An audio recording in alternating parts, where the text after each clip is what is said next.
My father was a man that when I spoke of intellect I was acting too smart. As simple as speaking English to him when I was young was considered a mistake. Fathers, do not exasperate your children. Instead, bring them up in the training and instruction of the Lord. Ephesians 6:4. Times were to change more in a matter of 3 years. Instead of learning to enjoy my university life, I was consumed to travel to Leicester weekly. As in 3 years, my family and extended family would leave to move across seas to the United States. Today I live entirely for him, like the king of Babylon Nebuchadnezzar after God released him from mad cow disease in the days of Judah's exile. However, unlike Nebuchadnezzar, I hadn't begun with atheism, and thus my heart was more than flesh. And now, after a 7-year reign from taking an oath to Bhagwan sitting in the Church of Christ SC, he has made me realize why I was made to suffer. And for this I am thankful. "I love the way your girlfriend holds a thong on her waist," said Ronald one day. "Do you think you can ask your girlfriend to have a word with my girlfriend so I don't have to always check your girl out?" he asked. Now, why don't you ask her yourself?" I said whilst he prepared dinner on a winter night. "Do you think I want my girlfriend to feel jealous? If I wanted to frustrate her, I would look at her forehead with my puzzled look," he said whilst giving me the same gesture. "Well, I'll speak to her, and do you want me to ask her to wear her Liverpool stripes too?" I asked sarcastically. Not yet. Just ask her to ask Mary to show some lace on the side once in a while, that's all I ask," Ronald insisted. "I'll ask her to ask Mary to wear and show lace. Now you know what, they will start shopping together and begin to become best of friends, and at your age, do you really want that?" I asked him. "Okay, just the thongs, sometimes on the right, sometimes on the left, not really in the center, and no synchronizing clocks, that's all I ask." He paused whilst opening a bottle of red.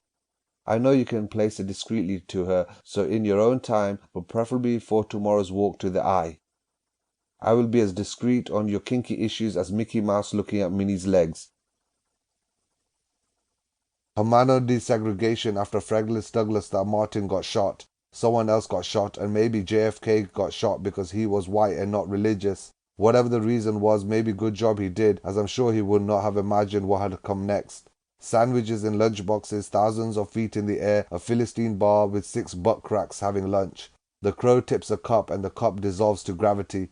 The only possibility I can suggest about closing this madness is by trying to show the groups of murderers a joy in sports.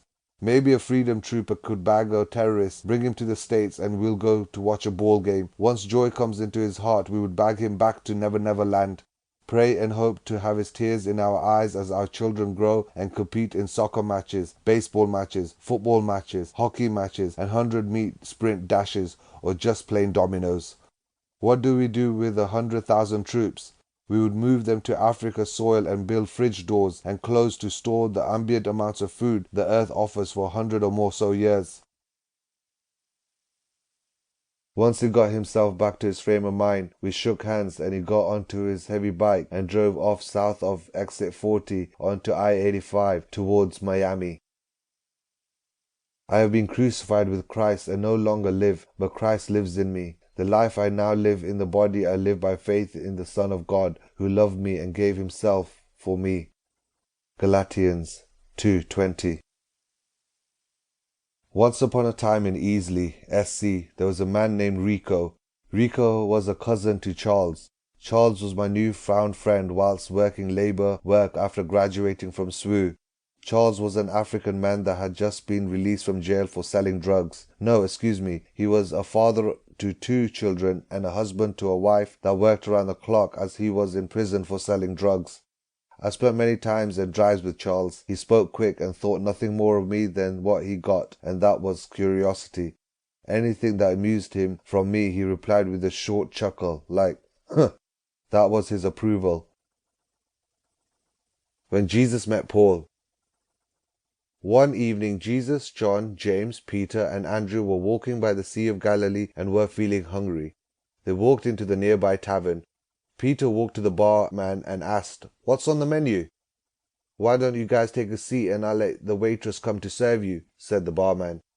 "I only want to know what's on the menu before we take a seat." "So what's on the menu?" said again Peter.